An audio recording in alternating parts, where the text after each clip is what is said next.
Had the National Intelligence Service briefed the president 2 months ago about how the people of Kenya feel about the Finance Bill 2024, so many Kenyans would not have died. Property would not have been destroyed. Offices would not have been touched. There would have been no mayhem. But they slept on the job. It had to take people to die,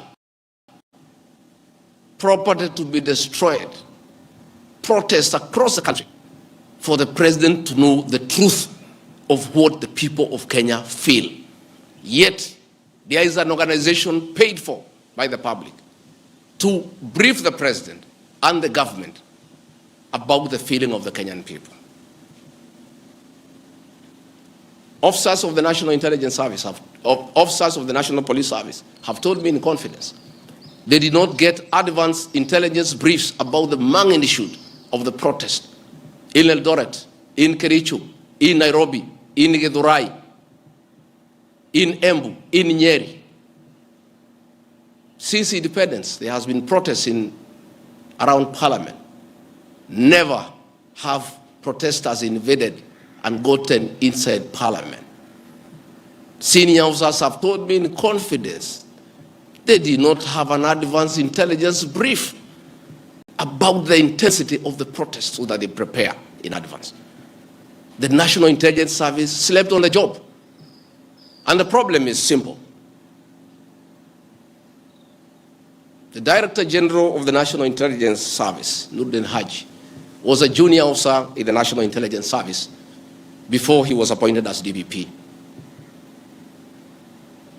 When he was appointed to the office of the Director General, because of inferiority complex, he chased away all the people who were senior to him when he was in the service, therefore crippling the capacity of that service and making it dysfunctional. 3 directors were chased away and reassigned to desk jobs in ministries across government. 13 assistant directors, men and women with proven track record of intelligence collection and analysis, were removed from the National Intelligence Service, leaving a shell under a clueless Director General who has no capacity to run the organization. And that is why the security sector was caught off guard by the intensity, the anger of the Kenyan people, the agitation of the Kenyan people, the resilience of the Kenyan people.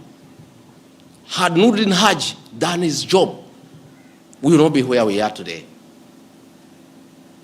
He has no capacity. He is out of the country most of the time on business trips. The country is on his own. My boss, President William Ruto, is exposed that he has to back down and admit that he has hurt the people of Kenya. Yet this matter has been in public domain for the last 2 months. I want to say that Nordin Hadji must take responsibility for the deaths that occurred. He must take responsibility for the mayhem. He must take responsibility for failing President William Ruto. He must take responsibility for failing the government of the Republic of Kenya. He must take responsibility for failing the Kenyan nation by not doing his job and advising correctly. And he must do the honorable thing, not just take responsibility, but resign from that office and allow the president to pick a competent Director General. I want to request President William Ruto to consider, as a matter of urgency, to recall the 3 directors who are removed from the service and the 13 assistant directors to come and help reconstruct the service and get sanity back to the National Intelligence Service to serve the president, the government, and the people of Kenya. President William Ruto deserves better. He deserves a Director General who knows what he's doing. He deserves a National Intelligence Service that is effective and that can analyze situations and keep him and the government informed on what is going on. It is embarrassing to me as Deputy President that it has taken protests, deaths, mayhem, destruction for the president to know the truth. Yet there is an organization charged with that responsibility. I have publicly stated that under this administration, Kenyans are free to criticize the government without fear of reprisal